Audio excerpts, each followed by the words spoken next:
حضرت علی المرتضیٰ فرماتے ہیں سیدہ فاطمہ نے کبھی مجھے کوئی کچھ کہا ہی نہیں، کبھی فرمائش ہی نہیں کی۔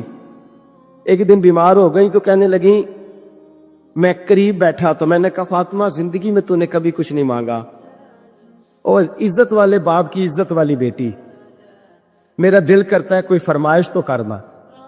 تو حضرت فاطمہ کہنے لگی علی اگر ایک انار مل جائے نا، اگر ایک، میرا دل کر رہا ہے اگر ایک انار مل جائے، ایک انار مل جائے تو طبیعت چاہ رہی ہے انار کھانے کو۔ مولا علی شیر خدا فرماتے میں گیا ایک انار خریدا بازار سے، 1 دینار تھا میری جیب میں، انار خرید کے جب واپس پلٹا نا تو کہتے ایک بوڑھا شخص، ہونٹوں پہ کمزوری، آپ فرماتے ہیں میرے باپ دادا کی عمر کا، لڑکھڑاتے اس کے ہاتھ اور کہنے لگا علی میں بھوکا ہوں کئی دنوں کا۔ حضرت علی فرماتے ہیں میرے پاس بھی وہ 1 دینار تھا جس کا انار آ گیا۔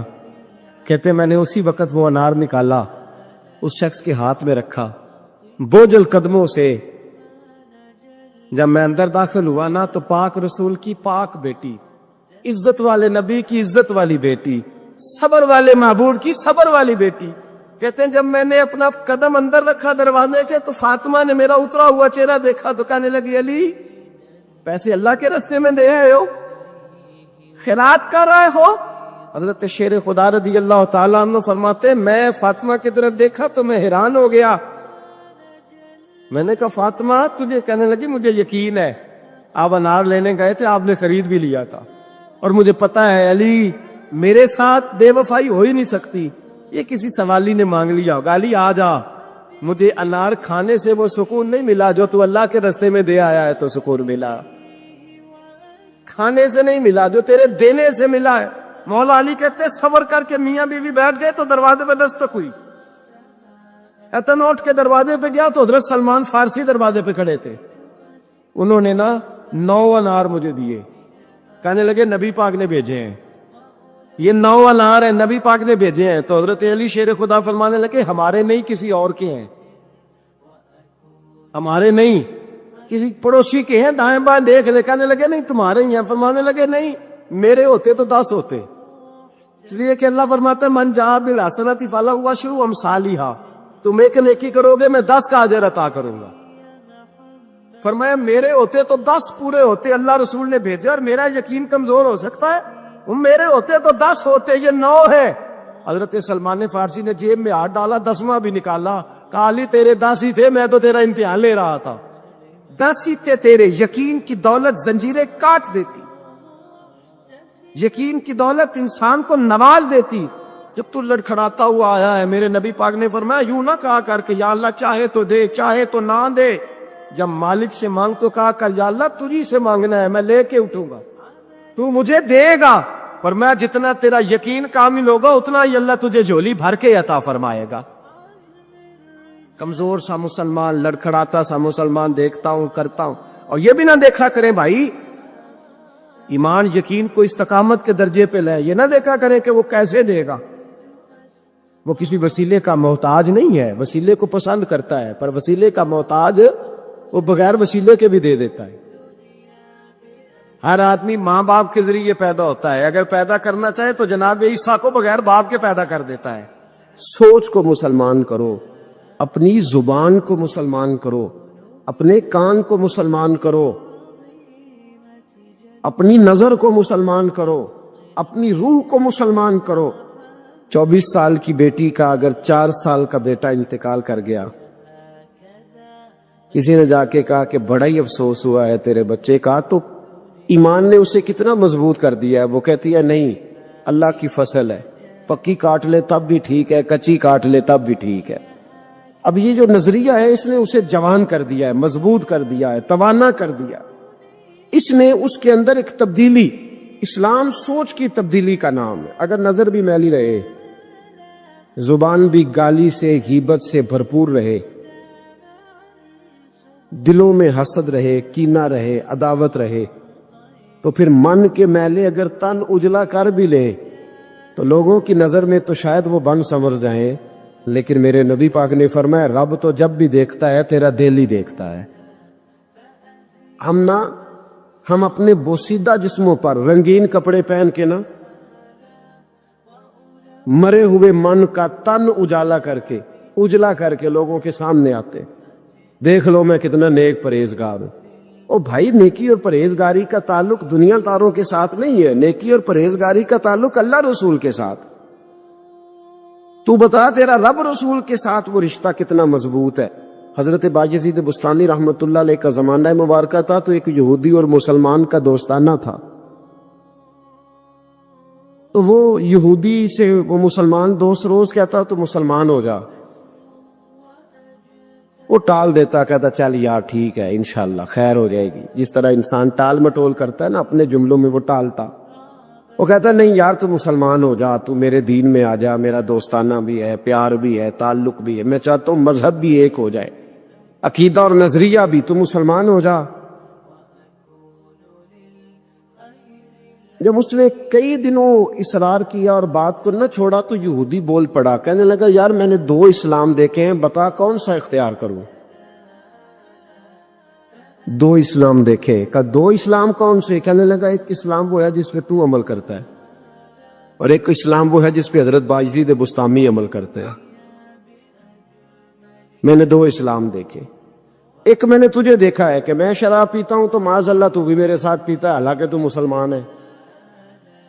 اگر میں جوا کھانے جاتا ہوں تو بھی میرے ساتھ جاتا ہے، حالانکہ تو مسلمان ہے۔ اگر میں جھوٹ بول رہا ہوتا ہوں تو 10 مجھ سے بڑھ کے بولتا ہے، حالانکہ تو مسلمان ہے۔ اگر میں چوک میں کھڑے ہو کر معاذ اللہ بہن بیٹی بہو پہ گندی نظر ڈال رہا ہوتا ہوں تو بھی ڈال رہا ہوتا ہے، حالانکہ تیرا دعویٰ ہے کہ تو مسلمان ہے۔ ہم دونوں پارٹنر ہیں، بزنس کرتے، جہاں سے حرام کمائی میں کھاتا ہوں تو بھی وہیں سے کھاتا ہے، حالانکہ تو مسلمان ہے۔ کہنے لگا ایک اسلام تیرا ہے اور ایک اسلام حضرت بایزید بستامی کا ہے، اس کی میں نے نظر کو بھی پاک دیکھا ہے، جسم کو بھی پاک دیکھا ہے، روح کو بھی پاک دیکھا ہے۔ مسلمان جائیں تو ان کو بھی اس کے پاس سکون ملتا ہے، بے ایمان چلے جائیں تو اللہ دولت ایمان عطا فرما دیتا ہے۔ ایک اسلام تیرا ہے، ایک اسلام حضرت بایزید کا ہے، تو بتا کون سا دین قبول کروں؟ اگر تو تیرے والا اسلام ہے تو پھر تو اس میں کوئی مسئلہ نہیں، کلمہ ہی ایک پڑھنا ہے، لا الہ الا اللہ محمد رسول اللہ صلی اللہ علیہ وسلم، باقی تو سارے کام وہی ہیں جو یہودیوں والے، عیسائیوں والے، کافروں والے۔ تو ٹھیک ہے پڑھا دے، پڑھ لیتا ہوں، ایک کلمے کا فرق ہے۔ اور اگر اسلام وہ ہے جو حضرت بایزید کا ہے تو پھر تو نہ میرے ساتھ گفتگو کر، پر حضرت بایزید کو کہے مجھے آ کے کہے، اس لیے کہ اگر اسلام وہ ہے جس کی حضرت بایزید جس پر عمل کرتے ہیں تو میں کل بھی کلمہ پڑھنے کو تیار ہوں، میں آج بھی کلمہ پڑھنے کو تیار۔ مسئلہ یہ بن گیا ہے کہ ہم بڑے تگڑے مسلمان ہیں، تگڑے، لیکن حال یہ ہے کہ رمضان میں جب سموسے بکتے ہیں نا، جو رمضان میں بھی سموسے بکتے ہیں، جس نے روزے رکھا ہوا ہے دکاندار نے، وہ بھی گندے تیل میں سموسے نکال رہا، گندے تیل۔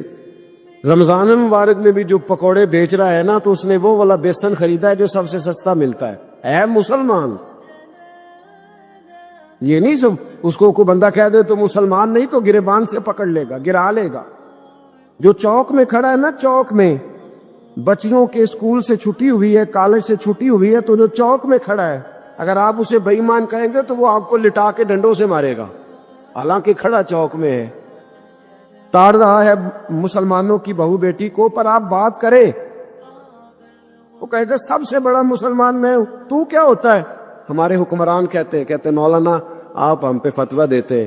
ایک بولتا ہے، کہتا ہے میرے گھر میں تو خانہ کعبے کا غلاف پڑا ہوا ہے۔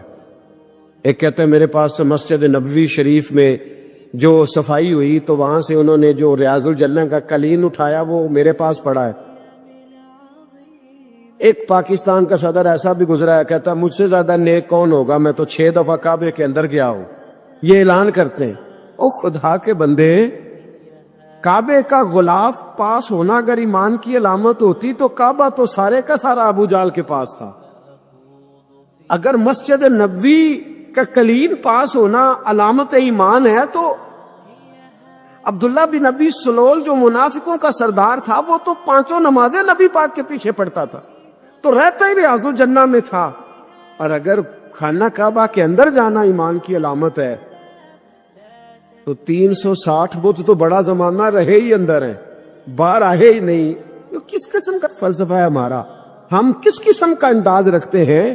بھئی اسلام یہ ہے کہ تیرے اندر تبدیلی آئے، اسلام یہ ہے کہ تو کسی کو حقیر نہ جانے، اسلام یہ ہے کہ پھر صہیب اور بلال اور عمر ایک صف میں کھڑے نظر آئیں. اسلام یہ ہے کہ حضرت سیدنا ربیعہ بن کعب رضی اللہ تعالیٰ عنہ، کالا رنگ، موٹے ہونٹ، چپٹی ناک، حضرت ربیعہ بن کعب رضی اللہ تعالیٰ عنہ، بڑا خاندان نہیں، بڑی برادری نہیں، پڑھے لکھے نہیں، لیکن پھر اسلام اس کا نام ہے کہ نبی پاک کی وہ غلامی کرے. اور حضور ان سے کہہ دے کہ جاؤ فلانے سردار سے کہہ دو جا کے کہ میں تیری بیٹی کا نکاح اپنے اس کالے رنگ کے غلام سے کرنا چاہتا ہوں. تو وہ غلام جا کے پیغام دے تو باپ اور ماں تو مہلت مانگے سوچنے کی اور کہیں شام کو بتائیں گے، اور بیٹی بول کے کہیں نہیں یہ کفر کا دور نہیں، یہ اسلام کا دور ہے. سوچیں بدل گئی ہیں، کوئی چھوٹا نہیں، کوئی بڑا نہیں، کوئی چودھری نہیں، کوئی کمی نہیں، سارے ایک ہیں. اور بیٹی بول کے کہے ابا جی میری فکر نہ کرو. اگر نبی پاک نے کالے رنگ کے حبشی غلام کا رشتہ بھیجا ہے تو آپ مجھ پر زیادہ مہربان نہیں، میرا رسول مجھ پر زیادہ مہربان ہے. آپ مجھے بھیجیں، میں اسی کے ساتھ نکاح کروں گی. مجھے امید ہے رب رسول مجھے ضائع نہیں کر. پھر سوچیں بدل جائیں. حضرت ربیعہ کہتے ہیں میں وضو کراتا تھا رات کا، میرے نبی پاک نے فرمایا شادی کیوں نہیں کرتا؟ تو میں نے کہا یا رسول اللہ نہ میرے پاس حسن ہے، نہ پیسے ہیں، نہ کوئی کاروبار ہے، مجھے کون رشتہ دے گا؟ میرا روپ بھی نہیں تے میرا رنگ بھی نہیں، میں نے یار مناؤن دا ٹانگ بھی نہیں، کون مجھے رشتہ دے گا؟ کہتے حضور خاموش ہو گئے. دوسرا دن آیا تو میں وضو کرانے پہنچا تو نبی پاک نے فرمایا شادی کیوں نہیں کرتا؟ کہتے ہیں میں نے کہا حضور کون رشتہ دے گا؟ وہی 3 باتیں دہرائیں، نہ پیسے ہیں، نہ حسن ہے، نہ کوئی کاروبار ہے، نہ مکان ہے. فرمایا حضور نے تیسرے دن پھر کہا. جب دوسرا دن ہوا نا تو حضور نے کہا، حضور خاموش ہوئے میرے جواب پر. میں نے کہا یار کتنا بیوقوف ہوں، حضور روز پوچھتے ہیں اور میں جواب ہی نہیں دیتا. کہتے ہیں تیسرے دن میں نے ارادہ کیا آج نبی پاک پوچھیں گے تو میں کہوں گا حضور جیسے دل کرتا ویسے ہی کرا دیں. کہتے ہیں تیسرے دن میں گیا، سارا وضو کرا لیا پر نبی پاک نے پوچھا ہی نہیں. میں ارادہ کر کے گیا تھا کہ آج پوچھیں گے تو بتا دوں گا، حضور نے پوچھا ہی نہیں. فرماتے ہیں وضو مکمل ہو گیا، میں دروازے تک چلا گیا تو مصطفیٰ نے آواز دی. فرمایا واپس پلٹنا. میں پلٹا تو حضور نے فرمایا تو شادی کیوں نہیں کرتا؟ کہتے ہیں میں کھل کے مسکرایا. میں نے کہا محبوب تیرے کرم پہ قربان جاؤں، کیا انداز محبت ہے، حضور مہربانی کریں کرا دیں. فرمایا فلاں سردار کے پاس جا، ایک وضو کراتے ہیں. اور اعزاز حضور نے کتنا دیا، جا سردار کے پاس اور اسے جا کے کہہ کہ اللہ کے رسول فرماتے اپنی بیٹی کا نکاح تیرے ساتھ کر دے. فرماتے میں گیا، ماں باپ کو بڑی فکر ہوتی ہے بیٹیوں کی. وہ کہنے لگا میں شام کو خود نبی پاک کی بارگاہ میں آؤں گا. کہتے میں باہر نکلنے لگا تو وہ بچی پردے کی اوٹ سے بولی، کہنے لگی غلام ٹھہر جا، ابا جی آپ کو میری فکر ہے، اماں جی میری فکر ہے، میری فکر نہ کریں. اور یہ نہ دیکھیں آیا کون ہے، یہ دیکھیں بھیجا کس نے ہے. آپ مجھے حوالے کریں نبی پاک کے، حضور کے حوالے کریں، اللہ رسول مجھے کبھی ضائع نہیں کریں گے. حضرت ربیعہ کہتے ہیں حضور نے میری شادی کا بندوبست کیا. حضرت بریدہ اسلمی سے کہا کہ تو اس کے لیے کھجور کی گٹھلی کے برابر سونا لا. حضرت حارثہ بن نعمان سے کہا تو اس کے لیے ایک کمرے کا اجرے کا بندوبست کر. حضرت عثمان غنی سے کہا تو نے ولیمہ کرانا اس کا. فرمایا میں تو تھوڑی نوکری کرتا تھا، مصطفیٰ نے ساری زندگی کا ہی بندوبست فرما دیا. یہ مزدور کے ساتھ حضور کا انداز. پہلے میں نے شروع میں کہا کہ مزدور اس بات کو سمجھتا ہی نہیں کہ اس کا مقام کتنا، وہ اس بات کو جانتا ہی نہیں اللہ نے اسے اعزاز کتنا دیا ہے. ملت کا جوان سب سے پہلے تو کبھی کسی کی جیب کی طرف نہ دیکھے. اور یہ بات یاد رکھ لیں، درجنوں بزرگوں کے ارشادات کی روشنی میں ایک موٹی بات بیان کر رہا ہوں. توجہ ہے میری بات پر؟ جس کی توجہ دوسروں کی جیب پہ ہوتی ہے وہ رسوا ہو جاتا ہے. کاہل لوگ جو زندگی میں صرف ہاتھ پھیلانے کے عادی ہوتے ہیں، ان کے دامن میں سوائے رسوائی کے کچھ نہیں آتا، ان کے حصے میں سوائے بدنامی کے کچھ نہیں آتا. اور جو اپنی بازو کی قوت کے زور پر، اقبال کہتے ہیں اپنی دنیا آپ پیدا کر اگر زندوں میں ہے، سر آدم ہے ضمیر کل فکاں ہے زندگی، اپنے لیے خود جینا سیکھے، ملت کے لیے کچھ کرنا سیکھے، اپنی زندگی میں اللہ کے فیصلوں پر راضی ہونا سیکھے، راضی ہونا سیکھے۔ رب کریم کے فیصلوں پہ راضی ہونے کی عادت بنے گی تو ایمان مضبوط ہوگا۔ سمجھو کہ میرے حق میں جو بہتر تھا مالک نے وہ چیز مجھے عطا کر۔ حدیث پاک سنیے، نبی پاک علیہ السلام نے ایک دن صحابہ سے پوچھا کہ تم کیا سمجھتے ہو؟ اپنے دل کو جب پوچھتے ہو، دل پہ توجہ کرتے ہو تو کیا جانتے ہو؟ تو صحابہ عرض کرنے لگے یا رسول اللہ، جب ہم اپنے دل پہ توجہ کرتے ہیں تو ہم سمجھتے ہیں کہ اللہ نے ہمیں ایمان عطا فرمایا ہے۔ تو حضور نے فرمایا تمہارے ایمان کی دلیل کیا ہے؟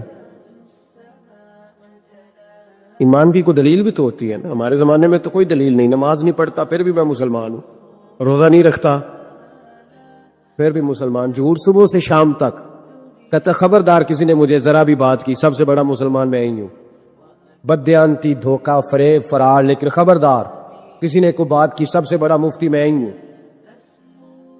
جرم سارے پائے جاتے، دلیل کیا ہے بھائی؟ اگر کسی دیکھیں نا، اگر درخت ہے تو دلیل یہ ہے کہ پھل بھی ہے، شاخیں بھی ہیں، لیکن تو صاحب ایمان ہے تو دلیل کیا ہے؟ تو نبی پاک صلی اللہ علیہ وسلم نے صحابہ سے پوچھا کہ تم ایماندار ہو تو دلیل دو۔ تو بڑے خوبصورت تھے میرے محبوب کے تیار کردہ لوگ، عرض کرنے لگے یا رسول اللہ ایمان کی دلیل یہ ہے کہ اگر اللہ ہمیں نعمت دیتا ہے تو ہم شکر ادا کرتے ہیں، اگر کبھی مصیبت آتی ہے تو ہم صبر کرتے ہیں، اور یا رسول اللہ ہم اپنے رب کے ہر فیصلے پر راضی رہتے ہیں، ہم اپنے اللہ کے ہر فیصلے پر۔ اب حضور نے رزلٹ کا اعلان کیا تو میرے محبوب فرمانے لگے پھر سنو، میں گواہی دیتا ہوں واقعی اللہ نے تمہیں دولت ایمان عطا فرمائی ہوئی، پھر واقعی اللہ نے تمہیں دولت ہے، اگر تم اپنے رب پر راضی ہو، اگر تم راضی ہو اس کام پر جس پہ اللہ نے تمہیں رکھا ہوا ہے، اگر تمہیں کسی کو دیکھ کر تکلیف نہیں ہوتی، اگر تم نہ حسد میں جلتے ہو، نہ بغض میں، نہ کینے میں، نہ تکبر میں، نہ احساس کمتری کا شکار ہوتے، تو میرے نبی پاک صلی اللہ تعالی علیہ وسلم نے فرمایا کہ قیامت کے دن میری امت کا ایک گروہ ایسا ہوگا جسے اللہ تبارک و تعالیٰ اس طرح جنت میں پہنچا دے گا جیسے کوئی بندہ اڑ کے جنت میں چلا جاتا ہے۔ وہ جب جنت میں پہنچیں گے نا تو فرشتے ان سے پوچھیں گے تم نے حساب دیا؟ کہیں گے ہمیں تو پتہ ہی نہیں حساب کیا ہے۔ پل صراط سے گزرے، کہیں گے خبر ہی نہیں پل صراط کہاں ہے، تو یہاں کیسے آ گئے؟ کہیں گے اللہ کے فضل سے، اللہ کے فضل سے۔ تو کہا بتاؤ تو صحیح تمہاری نیکی کیا تھی؟ تو کہیں گے دو باتیں تھی، ایک تو ہم اللہ کے حلال کو حلال جانتے تھے، رب کے حرام کو حرام جانتے تھے، اور دوسرا یہ تھا کہ ہم اللہ کے ہر فیصلے پہ راضی رہتے تھے، اللہ کے ہر فیصلے پہ۔ تو جو رب کریم کی رضا پہ راضی رہے پھر اسے کسی حساب کتاب کا سامنا نہیں کرنا پڑے گا، پھر اسے پل صراط کی دشوار گزار گھاٹیوں کا سامنا نہیں کرنا پڑے گا۔ شرط یہ ہے کہ وہ اللہ کی رضا پہ راضی رہے، وہ اللہ کے فیصلے کو بصیر و چشم مانے، وہ عاجزی اور انکساری کے ساتھ گردن جھکا دے اپنے مالک کے فیصلوں پر، جھکا دے۔ اللہ نے حضرت ابراہیم کو اولاد نہیں دی، پھر زمانے کے بعد دی، پھر دینے کے بعد کہا کہ جاؤ وادی غیر ذی زرع ان میں چھوڑ کے آؤ۔ سخت گرمیاں ہو جائے تو لوگ بچوں کو اسکول نہیں بھیجتے، چھٹیوں کا اعلان ہو جاتا ہے، لیکن حضرت ابراہیم چھوڑ آئے بچہ، اور بچہ ایک تو بچہ اللہ تعالیٰ روٹین میں دیتا ہے تو اس کی قدر و منزلت اور ہوتی ہے، اور ایک بندہ بڑی دعاؤں، التجاؤں، خواہشات کے بعد لیتا ہے، اس کی قدر و منزلت۔ وہ بچہ جو بڑی دعاؤں کے بعد لیا، کہا چھوڑاؤ، کوئی کھانا نہیں، پانی نہیں، دانا نہیں، حضرت ابراہیم چھوڑ آئے۔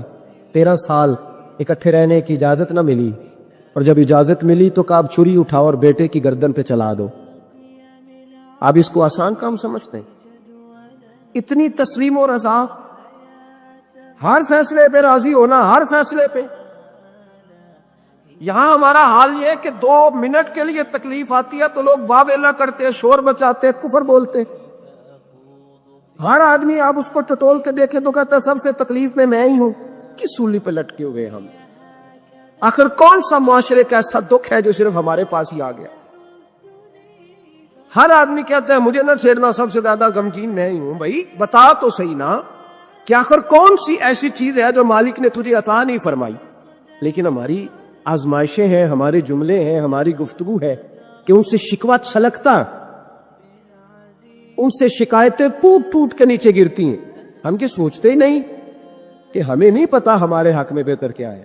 ہمارے رب کو پتا ہے کہ ہمارے حق میں بہتر کیا ہے. اس لیے لوگ شکایت نہیں کرتے تھے. آج ہر بات پر شکایت ہے، ہر بات پر لوگ شکوہ کرتے ہیں، اور ہر بات پر لوگ اللہ تبارک و تعالیٰ کی بارگاہ ناز کے نافرمان بنتے ہیں.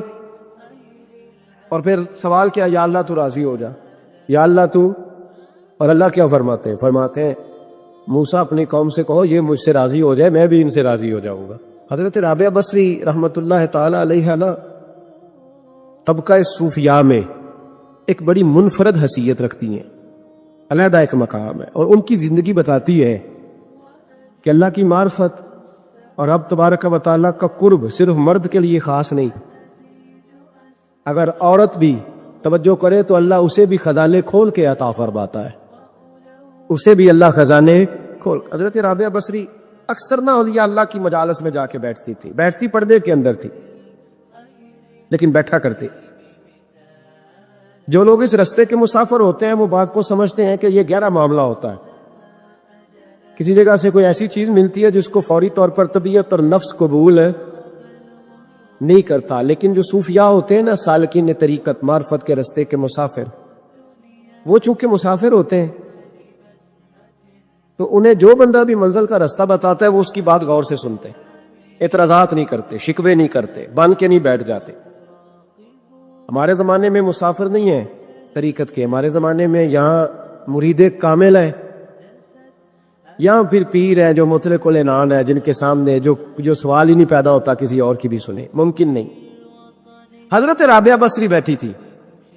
حضرت سفیان ثوری بہت بڑا نام ہے، یہ وہ شخصیت ہے کہ جب جایا کرتے تھے تو اولیاء اللہ کھڑے ہو کے ان کا استقبال کرتے. بغداد میں اتنا بڑا درجہ تھا ان کا. حضرت جعفر بن سلیمان بھی بیٹھے تھے، سفیان ثوری بھی بیٹھے. تو حضرت سفیان ثوری دعا مانگنے لگے. جناب رابعہ بصری پردے کے اندر بیٹھی ہوئی تھی، دعا مانگنے لگے، اے اللہ مجھ سے راضی ہو جا، اے اللہ مجھ سے راضی ہو جا، اے اللہ مجھ سے. دیر تک دعا مانگتے رہے تو بی بی صاحبہ، مائی صاحبہ اندر سے بول پڑی ناراض ہو کے، کہنے لگی بس کر سفیان،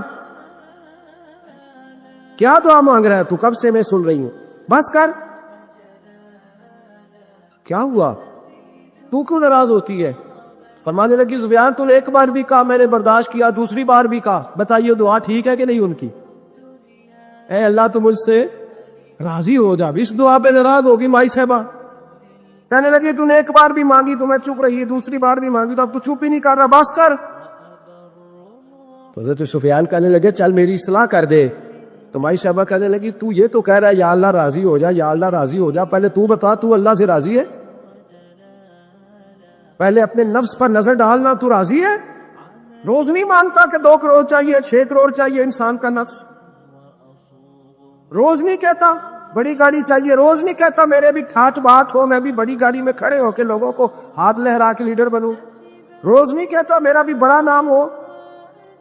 پہلے بتا نا تو راضی ہے. حضرت سفیان ثوری نے جب بات سنی تو جھگڑا نہیں کیا بلکہ اللہ اکبر کہا، چیخ مار کے رونے لگے. کہنے لگے رابعہ تو سچ کہتی ہے، ابھی تو میں اس منظر تک نہیں پہنچا کہ میں رب سے راضی ہو جاؤں تو میں اسے راضی کرنے چلا ہوں، تو سچ کہتی ہے. قریب ہی حضرت جعفر بن سلیمان بیٹھے تھے، وہ بی بی رابعہ کے پاس گئے. کہنے لگے مائی صاحبہ مجھے تو بتا دے آخر بندہ اللہ سے راضی ہوتا کب ہے، یہ منزل شروع کب ہوتی ہے؟ تو آپ فرمانے لگی اس وقت کہ بندے کا جو حال نعمت ملنے پہ ہوتا ہے نا، جب وہی حال اس کا مصیبت آنے پہ ہو تو پھر سمجھو وہ اپنے رب سے راضی ہو گیا. ایک جملے سے پوری زندگی سواری جا سکتی، کوئی لمبی چوڑی باتوں میں جانے کی ضرورت نہیں. کہا خوبصورت مسلمان یہ ہے جو بے مقصد باتوں کو چھوڑ دے، لا یعنی باتوں کو. کیا کہتے ہیں ہمارے دیہات کے لوگ، جڑے پنڈ جانا نہیں، اودا راہ پوچھنے دی. لیکن آج کل لوگ باز آندے یعنی جی بات کا بالکل تعلق نہیں نا، وہ بات بھی کرتے جاتے ہیں جس کا شعبہ ہی نہیں. کوئی بھی چھلانگ لگا لگا کے اس میں آ جاتا ہے. ہم اپنا وقت ضائع کرتے ہیں، اپنی صلاحیتیں ضائع کرتے ہیں، اپنا نقصان کرتے ہیں. ہم اپنا کام صحیح کر کے نہیں کرتے اور دوسری ساری دنیا کو ٹھیک کرنا چاہتے ہیں. او بھائی، آپ جس جگہ جس شعبے سے تعلق رکھتے ہیں آپ اپنے معاملات میں مضبوطی پیدا کریں. حضور نے اپنی فصاحت کے ساتھ، بلاغت کے ساتھ لوگوں کو قائل کیا، اور قرآن مجید کی تاثیر کا یہ اثر میرے کریم رسول نے دکھایا کہ رات کو جب حضور بیٹھ کے قرآن پاک پڑھتے تھے نا، جب یاسین والے نبی خود یاسین کی تلاوت کریں، جب طٰہٰ والے محبوب خود طٰہٰ کی تلاوت کریں، غور کرو نا، جب مدثر والے محبوب خود ان جملوں کو ادا کریں، یعنی جن کے بارے میں آیت آئی ہے، جب وہی یہ آیت پڑھیں کہ اِنَّا أَعْطَيْنَاكَ الْكَوْثَرَ، یعنی جن کا ذکر ہو رہا ہے، جب وہ یہ بات کریں کہ یا ایھا النبی انا ارسلناک شاہدا ومبشرا ونذیرا لتؤمنوا باللہ ورسولہ وتعزروہ وتوقروہ وتسبحوہ بکرۃ واصیلا، جن کے بارے میں آیت آئی ہے، جب وہ یہ کہہ رہے ہوں کہ ورفعنا لک ذکرک، جب وہ کہہ رہے ہوں والضحیٰ واللیل اذا سجا، ذرا اس کیفیت کو دیکھیں جب محبوب خود پڑھ رہے ہوں، اور جو حضور پر آئی ہیں اس کا ذائقہ، اس کا لطف، اس کا انداز بھلا کیا ہوگا. حضور جب رات کو پڑھتے تھے نا قرآن پاک، تو جو پکے کافر تھے نا، ابو جہل جیسے لوگ، وہ بھی جھاڑیوں میں چھپ چھپ کے مدینے والے کی تلاوت سنا کرتے، حضور کی تلاوت سنا کرتے تھے. یہی بہتر ہے کہ پردوں میں وہ پردہ پوش رہے، وہ اگر پردے ہٹا دے تو کسے ہوش رہے. رسول کریم علیہ السلام کی تلاوت کا سننا، قریب جانا، یہ اعجاز ہے. حضرت فاروق اعظم کہتے ہیں میں طبیعت کا بڑا ڈاڈا تھا، مزاج کا بڑا سخت تھا، زندگی ہمیشہ ڈٹ کر گزاری، باتوں پر کھڑا رہنا آتا تھا، اور جب میری بہن نے مجھے چند آیتیں سنائی نا تو میں تڑپ ہی گیا. کروں آیا سمار مقامنے نو ان مینو مار دے لے چلو، اوے متے عمر دی عمر برباد ہو جائے جتھے عمر سوار دے لے چلو. یہ اعجاز ہے رسول کریم صلی اللہ تعالی علیہ وسلم پر نازل ہونے والی کتاب کا. پھر حضور نے خبریں دی، نبی پاک نے خبریں دی. حضور نے فرمایا روم فتح ہوگا، وہ ہوا. نبی کریم علیہ السلام نے فرمایا شام فتح ہوگا، تو شام فتح ہوا. فرمایا ایران فتح ہوگا، تو ایران فتح ہوا. سراقہ بن مالک کہتے ایک گاؤں پر بھی مسلمانوں کی حکومت نہیں تھی. ایک گاؤں پر حضور مکہ مکرمہ سے نکل رہے تھے، مدینہ طیبہ تشریف لے جا رہے تھے، ابھی راستے میں تھے. میں 100 سرخ اونٹوں کے لالچ میں معاذ اللہ حضور کو گرفتار کرنے پہنچ گیا. محبوب نے حکم دیا، حضور کا معجزہ میں نے آنکھوں سے دیکھا، میرا گھوڑا زمین میں دھستا چلا گیا. میں نے معافی مانگی، حضور نے معاف کر دیا. میں نے سمجھا اچانک ہو گیا ہے. یہ منوانا بھی بڑا مشکل کام ہے. شجر و حجر پہچان گئے، انسان کی نظروں میں شاکی رہا. یہ کچھ ایسے لوگ ہیں جن کو منوانا توبہ توبہ، ماننے کو تیار نہیں، دیکھ دیکھ کے بھی ماننے کو تیار ہے نہیں، ماننے کو تیار ہی نہیں. کہتے ہیں کہ میں نے پھر چاہا آگے بڑھنا تو پھر زمین کے اندر میرے گھوڑے کے پیر دھنسنے لگے. پھر معافی مانگی. کریم تیرے معاف کرنے کی ادا پہ بھی قربان جائیں. یہ نہیں فرمایا کہ تو بار بار یوں ہی کرتا ہے، فرمایا معافی مانگتا ہے، جا میں نے معاف کیا. کہتے ہیں 3 دفعہ میں آگے بڑھا، 3 دفعہ حضور نے معاف کیا تو مسکرا کے فرمانے لگے تو یہاں مجھے گرفتار کرنے آیا ہے، وہ کیسر روم کا علاقہ فتح ہوگا. وہ کنگن جو پہنتا ہے نا ہاتھوں میں، بادشاہ کے کنگن معروف ہیں، وہ تیرے ہاتھوں میں آئیں گے. اللہ کرے آپ سمجھے. یہ جو لوگ ڈری ڈری سہمی سہمی اور ہمارے بچے مایوسی کی معاذ اللہ باتیں کرتے ہیں، وہ دیکھیں حضور کس طرح کی گفتگو فرماتے ہیں. ابھی ایک گاؤں پر بھی اسلام کی حکومت نہیں، لیکن حضور کا خبر دینے کا انداز. کریم فرمانے لگے وہ کیسر روم کے جو کنگن ہوں گے وہ تیرے ہاتھوں میں آئیں گے. جناب سراقہ بن مالک فرماتے ہیں کہ میں مسلمان ہو گیا، حضور کا وصال ہو گیا، کنگن نہیں آئے. حضرت ابوبکر صدیق کا وصال ظاہری ہو گیا، کنگن نہیں آئے. جناب عمر کا دور آ گیا، سراقہ بوڑھے ہو گئے.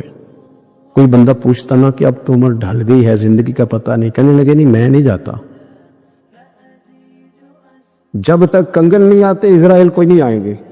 کیونکہ ساڈے نبی دی زبان ساڈے واسطے قرآن، جو دن کو کہہ دیا دن ہے تو دن نکل آیا، جو شب کو کہہ دیا شب ہے تو رات ہو کے رہی، اور خدا نے ان کی زبان کو وہ اختیار دیا، جو نکلی منہ سے ان کے وہ بات ہو کے رہی۔ اور فاضل برینوی کا تو انداز ہی پھر انوکھا ہے نا، وہ تو کہتے ہیں وہ زبان جس کو سب کن کی کنجی کہے، جس کو سب کن کی کنجی کہیں، اس کی نافذ حکومت پہ لاکھوں سلام۔ کہنے لگے نہیں آتے حضرت اسرائیل، فکر نہ کرو، بوڑھے ہو گئے تھے، نکلنا گھر سے بند کر دیا تھا، حضرت عمر کا دور تھا، کنگن آ گئے۔ حضرت فاروق اعظم نے ان کے پوتوں سے، نواسوں سے، بچوں سے کہا جاؤ بلا کے لاؤ، کا دادا جان بوڑھے ہیں، فرمایا تم کان میں کہہ دینا کنگن آ گئے، پھر تم دیکھنا تو صحیح۔ پھر حضرت سراقہ آئے، حضور نے جو خبریں دی، نبی پاک علیہ الصلوۃ والسلام نے جو گزشتہ قوموں کے احوال بیان کیے، اور پھر میرے نبی پاک علیہ الصلوۃ والسلام نا دنیا میں عزتیں دینے آئے، عزتیں۔ یہ مزاج ہمیں کم کرنا چاہیے، یہ جو ہم ساری زندگی اس کام میں لگا دیتے ہیں نا، کسی کو نیچا کیسے دکھانا ہے، یہ انداز حضور نے نہیں ہمیں دیا۔ آپ دیکھو حضور تشریف لائے تو ہمیں پتا چلا کہ حضرت یوسف جیسا سونا کوئی نہیں، حضور تشریف لائے تو ہمیں پتا چلا کہ حضرت داؤد جیسی خوبصورت آواز کسی کی نہیں، حضور تشریف لائے تو ہمیں پتا چلا کہ جناب عیسیٰ علیہ السلام کا فقر اختیاری کس طرح کا تھا، محبوب تشریف لائے تو ہمیں پتا چلا کہ حضرت موسیٰ کا جلال کس طرح کا تھا۔ یہ تو حضور آئے تو نبی پاک علیہ السلام نے اس کی بھی عظمت بیان کی، اس کی بھی شان بیان کی، حضور نے بتایا کہ ابو بکر صدیق کی شان کیا ہے، فاروق اعظم کا مرتبہ کیا ہے، عثمان غنی کی حیا کیا ہے، مولا علی کی شجاعت کیا ہے، اہل بیت نبوت کی عظمت کیا ہے۔ حضور آئے عزتیں دینے، ماں کو عزت دی مدینے والے رسول میں، کہا جس کا باپ راضی ہو گیا اس کا رب راضی ہو گیا، فرمایا جو 2 بیٹیاں 3 بیٹیاں 4 بیٹی بہنیں یا 1 بیٹی یا بہن بیاہ کے آ گیا نا، اس طرح میری 2 انگلیاں جڑی ہوئی ہیں، میرے ساتھ جڑ کے جنت میں جائے گا۔ رسول کریم صلی اللہ تعالی وسلم نے عزت دی، عزت دی۔ حضور عزتیں دینے، کوئی اعزاز نہیں، ان پڑھ بندہ ہے، سادہ ہے، غریب ہے، مزدوری کرتا ہے، ہاتھوں پہ چھالے، یا رسول اللہ اس کا بھی کوئی اعزاز ہے؟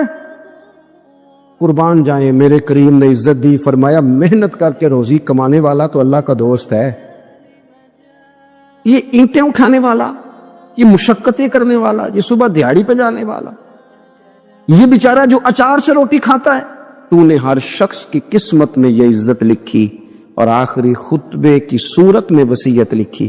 رسول کریم نے ہر بندے کو اعزاز دیا، عظمتیں دی، حضور عزتیں دینے آئے، نبی پاک علیہ السلام نے اعزازات دیے، حضور نے نوازا، یہ ساری چیزیں میرے رسول پاک کی تشریف۔ اور پھر یہ جو حضور کے صحابہ اور اہل بیت ہے نا، یہ بھی میرے نبی پاک کی نبوت کی دلیل ہے۔ اتنی جلدی انقلاب آیا نہیں کرتے، وہ کل تک جو رہزن تھے حضور نے راہبر بنا دیے، وہ لوگ جو کل تک ایک دوسرے کے گلے کاٹ کے کھاتے تھے، ایک دوسرے کو مارتے تھے، تکلیف پہنچاتے تھے، برادریزم پہ لڑتے تھے، حضور نے بھائی بھائی بنا دیے۔ ایک پلیٹ میں کھانا کھانے لگے سیدنا بلال حبشی، صہیب رومی، سلمان فارسی، حضور نے یوں کر کے ملا دیا۔ نبی کریم علیہ السلام نے تقسیمیں ختم کر دی دنیا میں، حضور کے صحابہ نے اپنا کردار اس طرح کا دکھایا، اتنا بلند کیا، اور صحابہ کرام علیہم رضوان اس کو دیکھ کر اتنی بلندیوں پہ گئے۔ ایک گواہیاں اللہ کا قرآن دیتا ہے، فرمایا محمد الرسول اللہ والذین معہ اشداء علی الکفار رحماء بینہم تراہم رکعا سجدا یبتغون فضلا من اللہ ورضوانا۔ اور میں یہ جو میرے محبوب کے ساتھ والے ہیں، کافروں پر سخت ہیں، آپس میں نرم دل ہیں، تم جب بھی انہیں دیکھو گے سجدے کرتے دیکھو گے، رکوع کرتے دیکھو گے، تم انہیں دیکھو گے اللہ کی رضا کے متلاشی ہیں۔ انہیں ساری مادہ پرستی سے نکال کر محبوب نے رب کی رضا کے رستے پہ ڈال دیا۔ میرے نبی کریم سید عالم صلی اللہ تعالی علیہ وسلم کی نبوت کے دلائل کے طور پر یہ ساری چیزیں آئیں۔ بس میں بات سمیٹنے لگا ہوں۔ حضور کا جو اخلاق ہے نا، وہ بھی نبی کریم علیہ الصلوۃ والسلام کی نبوت کی بہت بڑی دلیل ہے۔ وَإِنَّكَ لَعَلَىٰ خُلُقٍ عَظِيمٍ، محبوب ہم نے آپ کو خلق عظیم کا مالک بنایا ہے۔ کچھ لوگ سمجھتے ہیں صرف آپ کا بولنے کا انداز ٹھیک ہو تو آپ با اخلاق ہیں۔ نہیں بھائی، بولنے کا انداز ٹھیک ہونا با اخلاق نہیں، سچ بولنا اخلاق کی علامت۔ آپ کا حق بات کرنا اخلاق ہے، آپ کا صحیح گواہی دینا اخلاق ہے، آپ کا اللہ تعالیٰ کی طرف سے آزمائش آنے پر صبر کا مظاہرہ کرنا اونچا اخلاق ہے۔ رب نعمت دے تو آپ کا وجود ڈھلتا جائے شکر میں، یہ اخلاق ہے۔ رب کریم اگر آپ کو کسی وقت کسی آزمائش میں اپنی حکمت سے ڈالتا ہے تو عزت نفس کو برقرار رکھنا، خودداری کو برقرار رکھنا، یہ اخلاق۔ نبی پاک نے اعلیٰ ترین اخلاق کی بات بتائی، اعلیٰ ترین۔ حضور نے لوگوں سے بیعت لیتے وقت کہا تھا میرے ہاتھ پر بیعت کرو، چوری نہیں کرو گے۔ نبی پاک علیہ السلام نے مختلف امور پر بیعت لی۔ حضرت حکیم بن حزام کہتے ہیں حضور نے میرے ہاتھ پہ ہاتھ رکھ کے کہا میرے ہاتھ پہ ہاتھ رکھ کے بیعت کرو کہ کسی دنیا دار سے سوال نہیں کرو گے، خودداری سے زندگی گزارو گے، عزت نفس سے، جو رب نے تمہیں دیا ہے تم اس پر راضی رہو گے۔ لوگوں کی جیبوں کو ٹٹولنا، دوسروں کی دولتوں پہ راج کرنا، دوسروں کے مال پر نگاہیں ڈالنا اللہ کے حبیب نے پسند نہیں فرمایا۔ فرمایا بیعت کرو کہ تم کبھی کسی سے سوال نہیں کرو گے۔ حد ہو گئی۔ نبھانے والوں نے پھر اس عہد کو نبھایا اور کمال کر دی۔ حضرت حکیم بن حزام گھوڑے پہ بیٹھے تھے، ہاتھ میں درہ تھا، وہ زمین پہ گر گیا، قریب غلام کھڑا تھا۔ حضرت حکیم بن حزام خود گھوڑے سے اترے، درہ اٹھایا، دوبارہ گھوڑے پہ بیٹھے۔ غلام عرض کرنے لگے حضور مجھے بتا دیتے، میں اٹھا کے دے دیتا۔ آنکھیں چمک اٹھیں، فرمانے لگے کیسے بتا دیتا؟ اپنے رسول سے وعدہ کیا ہے کبھی کسی سے سوال نہیں کروں، کبھی سوال نہیں کروں گا۔ اللہ کے محبوب نے ہمیں اعلیٰ اخلاقی قدروں کی بات ہمیں سکھائی ہے۔ ہم دیکھتے ہیں کہ بڑی جلدی 2 4 5 لوگوں کے غصہ دلانے پر ہم ساری اخلاقی حدوں کو کراس کر جاتے ہیں۔ دوستو ہمارا ایک ویژن ہونا چاہیے، ہمارے ذاتی رویے بڑے معتبر ہونے چاہیے، لین دین کے معاملات کے اندر مسلمانوں کو بڑا صاف ستھرا ہونا چاہیے۔ ہمیں اپنی معاشی زندگی میں روزمرہ کے معاملات میں ہماری توجہات کا مرکز صرف اللہ رسول کی ذات ہونی چاہیے۔ رب کریم نے اپنی حکمت سے کسی کو کتنا دیا ہے یہ اس کی حکمت کے تقاضے ہیں۔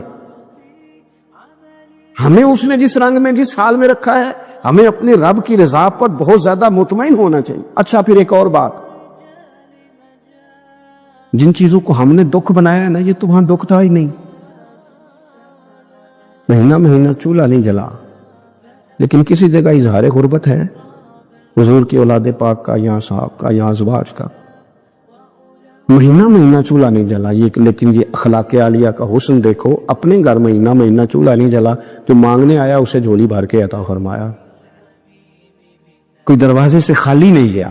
عزیز بھائی، اگر زندگی میں اخلاقی قدریں ہم اپنا لیں اور ہم تھوڑا تھوڑا کر کے اپنے آپ کو تبدیل کریں، ساری زندگی توجہ رہی کہ فلاں کیا کر رہا ہے، فلاں کیا کر رہا ہے، تھوڑا سا گردن کو جھکا کے اپنے اوپر توجہ ڈالیں، اپنے آپ کو وقت دیں، حضور کے اخلاق عالیہ کی روشنی میں، تعلیمات حسنہ کی روشنی میں ہم اپنے کردار و عمل پر تھوڑی توجہ دیں۔ اس وقت بہت بڑی تعداد میں امت مسلمہ ہے، اور ایسا نہیں ہے کہ دولت نہیں ہے، دولت سے بھی سرشار ہے۔ ہمارے یہاں بڑے بڑے انجینئر ہیں، بڑے بڑے ڈاکٹر ہیں، لیکچرار ہیں، ہمارے پاس بڑے بڑے ہاسپٹل ہیں، بڑا کچھ ہے، لیکن کردار و عمل کے بادشاہ، اپنی زندگی تقوی کی روشنی میں گزارنے والے ان لوگوں کی تعداد کم ہے۔ اگر کوئی آج بھی سارے کام نیک کرے لیکن جائیداد میں سے بیٹی کا حق رکھ جائے تو پھر اس نے کیا میلاد منایا؟ اگر آج بھی جو 2 4 لوگ بیچارے اس کے زیر دست ہیں، ملازمین ہیں، ان کے ساتھ اس کا رویہ انتہائی سخت ہو تو اس نے کیا میلاد منایا؟ اگر آج بھی وہ برادری ازم کی بنیاد پر دوستیاں کرے اور چھوٹے بڑے کی وہ تقسیم رکھے، جیسے حضور نے فرمایا کہ قبیلے تو تعارف کے لیے، ورنہ کسی عربی کو اجمی پر، گورے کو کالے پر کوئی فضیلت نہیں۔ اگر کوئی آج بھی اس برادری ازم کا قائل ہے پھر اس نے کیا میلاد منایا؟ اگر کوئی شخص آج بھی اپنے آپ کو مادہ پرستی میں پوری طرح دھکیل چکا ہے اور رضا الہی کا مسافر نہیں بنا تو اس نے کیا میلاد منایا؟ اپنی طبیعتوں میں روحانی تبدیلی اور وہ خاص افکار جو حضور اپنے غلاموں میں پیدا فرماتے، ان افکار کو پیدا کرنا، سوچوں کو بدلنا، سوچوں کو۔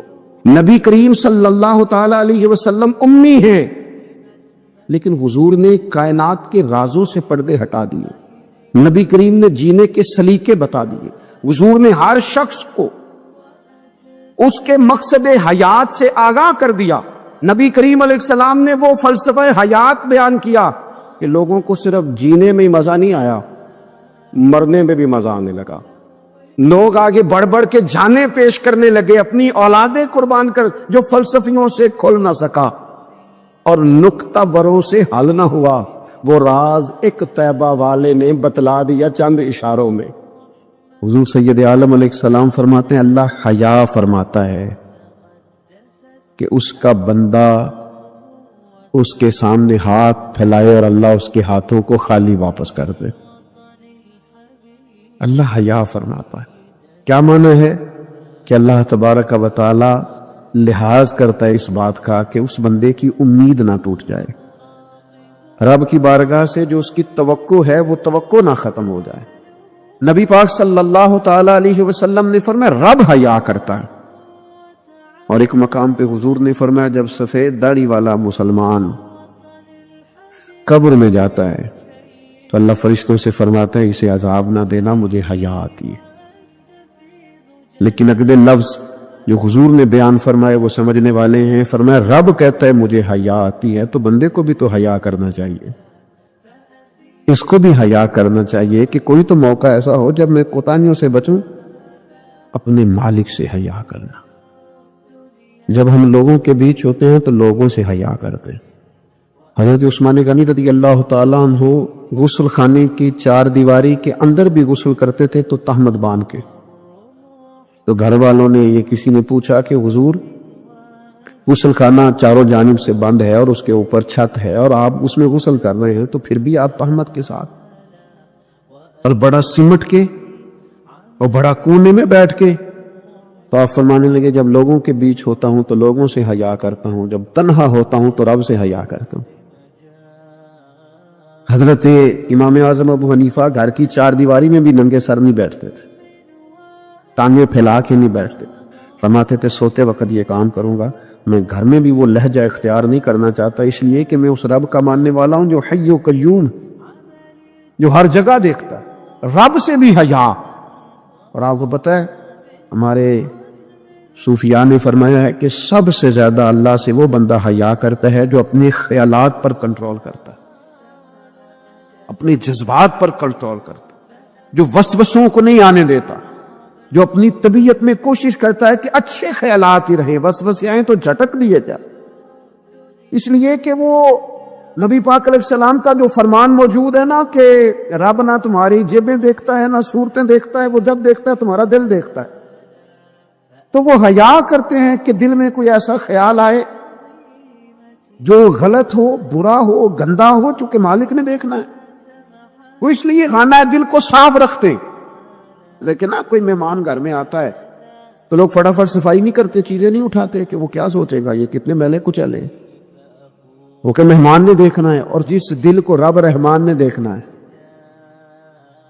اس کی صفائی رکھنا کہ اس میں گندے برے خیالات، ہرس، ہوس، لالچ، حسد، بغض، کینہ، عداوت، بددیانتی، بدگمانی یہ موجود نہ ہو، جو کہ رب نے دیکھنا۔